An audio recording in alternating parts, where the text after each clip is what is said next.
Tür, was ist denn das? Da muss man mit Kraft die Tür spielen. Mit Kraft. Kraft ist Masse mal beschleunigen. Ich werde heute sprechen über den Coanda-Effekt. Wer hat davon mal gehört? Wahrscheinlich keiner. Ha! Das A und O in der Physik, ja, in der neuen Physik. Und das wird ja heute an den Universitäten, ich weiß nicht, ob sie überhaupt noch lernen, ja, nicht mehr gelehrt, an den Schulen sowieso nicht. Ja, ein dummes Volk lässt sich leichter beherrschen. Die Geschichte wiederholt sich, ne? Seit dem römischen Imperium. Aber ich kann noch weiter zurückgehen. Richtig, richtig, 8000 Jahre. In der heutigen BRD.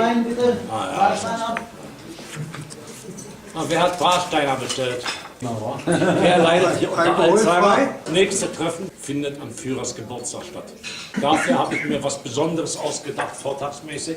Hatte ich zwar schon mal vor 1-2 Jahren gehalten, aber Wiederholung ist die Mutter der Weisheit. Ein Leben unter Adolf Hitler. Bericht eines Zeitzeugen. Muss ich das jetzt rausschneiden? Mach wie du willst. Ich sah schon mal, ich halte es mit Napoleons Worten.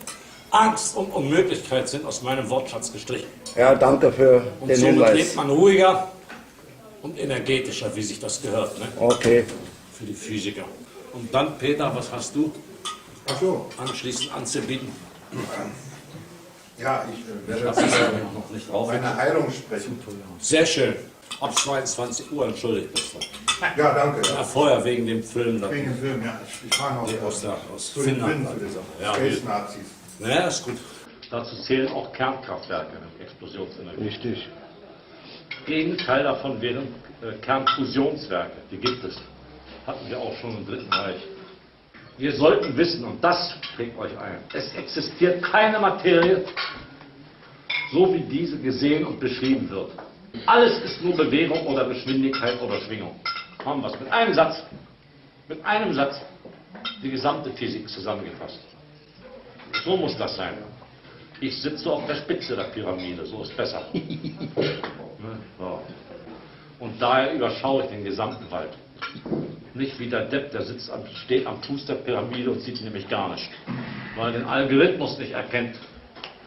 Die reinste aller Energieformen, das Licht, ist ein Element des Jenseitsraumes oder Parallelwelt. Darüber habe ich schon gesprochen und ich möchte mich jetzt auch nicht wiederholen, sonst komme ich mir vor wie eine tibetanische Gebetsmühle oder 10.000 Studenten, das muss nicht sein. In Korrelation mit dem Flettner Rotor-Schiff, was ohne Segel schwamm. Und das bereits in Deutschland auf dem Wannsee 1927, so alt ist das. Im Zusammenhang mit dem Segnerprinzip zwecks Gravitationsabschirmung angewendet wurde und dies bereits schon 1928. Müsste ich bei Gelegenheit mal vervielfältigen und verteilen. Das ist gefährlich, wenn das alles nur in einer Hand ist. Ja, am besten einscannen und dann Ja, und ins Internet. Daten zu geben. Nee, Internet, das scheiße, da gehe ich nicht rein. Richtig. Kein Feind hört mit. Also das Internet ist zwar eine schöne Sache, aber ich kann nur warnen, ein zweischneidiges Schwert. Ne? Ja, Man kann recherchieren, muss aber wissen, dass Dichtung und Wahrheit vertauscht wird. Dicht beieinander liegen. Misst alles durcheinander. Ein ganz entscheidender Aspekt ist allerdings die Nutzung dieser Technologie für Senkrechtstart und Landung. Aber genau dies wurde bis 1945 realisiert. Denkt an die Flugscheiben. Brauche ich das nicht so wiederholen. Wird diese Technik für U-Boote angewendet, kann man in der Tat alles vergessen, was man bisher über U-Boote wusste, aber alles. Handy an die Wand schmeißen, weg damit. Alles nur störende Mikrowellen. Aber gerade in diesem Bereich hat die Geheimhaltung und Desinformation bis auf den heutigen Tag nahezu 100%ig funktioniert. Geistige Mobilbauweise.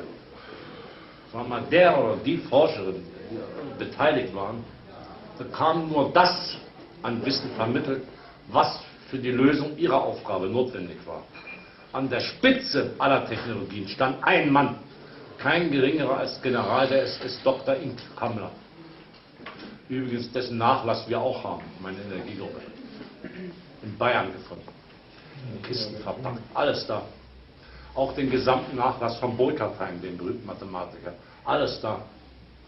Teile des Nachlasses von Heinrich Himmler haben wir auch. Ist klar. Bayern ist ein Schlüsselpunkt. hätte ich noch vor 10 Jahren gar nicht im Fernsten dran gedacht. Das Schärfste ist ja,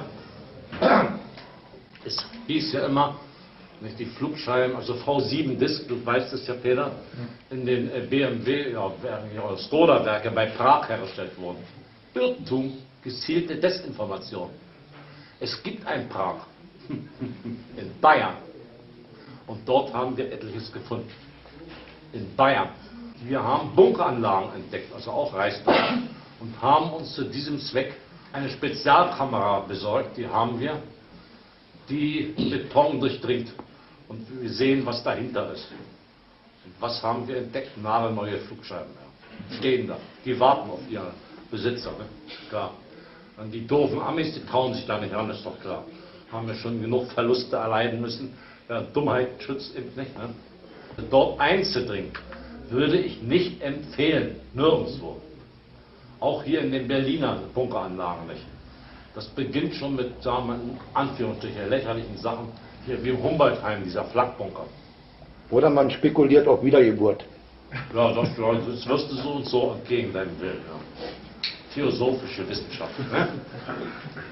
Wisst ihr, welche Geschwindigkeit solche U-Boote erreichen? Unter Wasser? 200 bis 300 Kilometer pro Stunde. So erkannten kurz nach Beendigung des Zweiten Weltkrieges alliierte Offiziere, Generale, dass Reichsdeutschland mit dieser erstaunenswerten Technik, nur als U-Boote, geschweige von anderen Technologien, den Alliierten mindestens um 100 Jahre voraus war. 100 Jahre. Dieses U-Boot war erstaunlicherweise in der Lage, 80 Minuten sogar noch mehr, ja, Unterwassergeschwindigkeit, wie gesagt, ja, bis auf 400 km/h sogar zu erreichen. Also 400 Kilometer mal Stunde hoch minus 1. Ich erinnere, ich habe darüber schon gesprochen, aber das kann man wiederholen. Was ist elektrischer Strom? Ausgestoßene überschüssige Geschwindigkeit. Und was erzeugt Strom? Wärme. Menschenskind, Leute, denkt an die, ach, ganz primitiv. Nicht Wärmekopplungskraftwerke. Richtig, richtig. So einfach ist das, muss man nur wissen. Nicht mehr als einfach. Polarisiert man die einzelnen Atome, so ist ihre Bindekraft gewaltig. So wird aus der Summe der einzelnen Bindekräfte ein gewaltiger Tornado, welcher bestrebt ist, Rechtsdrehen bis auf Lichtgeschwindigkeit c zu beschleunigen. Denn ich kann aber auch im Rahmen der Wetterkriegsführung Tornados künstlich erzeugen. Kein Problem. Ein Tornado bewegt sich immer entlang von Gebieten niedrigen Luftdrucks, sogenannten Tiefdruckgebieten. So, das heißt, ich muss, um den Wanderweg, den zerstörerischen Wanderweg eines Tornados zu bestimmen, Tiefdruckgebiete erzeugen. Kein Problem. Übrigens auch Erdbeben kommen demnächst auch in Deutschland, Stärke 8 bis 9. Kann man damit rechnen, da bleibt von den Plattenbauten auch nichts mehr. Erdbebensichere Bauweise haben wir nicht, weil es heißt, geologisch ist das Gebiet stabil und konsolidiert. Hustekuchen. Das macht aber nichts nicht vor künstlich ausgelösten Erdbeben erst erhalten. Ja. Alles klar. Von uns entworfene Klimaanlage, welche nicht nur keinen Strom benötigt, sondern auch noch Strom erzeugt. Hierbei entsteht ein energetischer Überschuss aus der herausgeholten Corioliskraft, welche größer ist als jene Corioliskraft, welche hineingesteckt werden muss, weil in den Atomen also Corioliskraft latent vorhanden ist. So, mach mal richtig zu. Kraft ist Masse mal Beschleunigung. Die Tür schon wieder eigentlich. Sollen wir mal einen Panzerschrank da vorstellen? Tornado-Effekt. Irgendwann wird sich das Volk erheben und macht den Politikern den Garaus. Dann können diese nicht mehr im Luxus leben, dann ist es mit ihnen aus. Ne? Herrlich. Und dabei denke ich an die Allee der Gehängten. Ich habe mir vorgestellt, wir nehmen Adler gestellt, die Frankfurter Allee, ne, und dann noch an den Kuhdamm, müsste ausreichen, stehen auf wackeligen Bananenkisten und ich reise dann mit Motorrad, Stiefel holen, mit den Stiefeln immer zack, zack, zack, pop, pop, pop, geht das weg. Und wenn die erste Reihe aufgeknüpft ist, folgt die nächste. Und so wird das kommen. Gut, danke für die Aufmerksamkeit. Ich würde vorschlagen, wir machen, jetzt ist es ja, wir liegen sehr gut in der Zeit. Noch Fragen. Ja, natürlich, Anmerkung. So, Frage. Ich habe mir neulich die Tesla-Bücher gekauft und Ja. da sagt Nikolai Tesla, glaube ich, Band 2 war das, Ja, dass die Tornados zwar ein mächtiges Instrument sind in der Natur, Ja. wenn die aber an der Peripherie, und das ist jetzt an alle Kameraden in Amerika, die dieser Gewalt ausgesetzt sind, eine Silvesterrakete mit einem entsprechenden Knall an die Seite bringe, bricht dieses energetische System zusammen. Stimmt das oder stimmt das nicht? ja. Also schaut die USA zu, damit die Menschen obdachlos werden. Ja. Jetzt die zweite Frage noch, Ja, klar. und zwar der Herr Wiedergut, Österreich oder Schweiz, Wiedergut, der sagt, dass die Testatita eine Wärmepumpe ist. Ist das richtig? Und zwar durch die rotierende Scheibe werden die warmen und die kalten Teile getrennt und dadurch entsteht eine statische Spannung und die statische Spannung wird abgenommen. Richtig. Also fantastisch, Dankeschön. Bitteschön.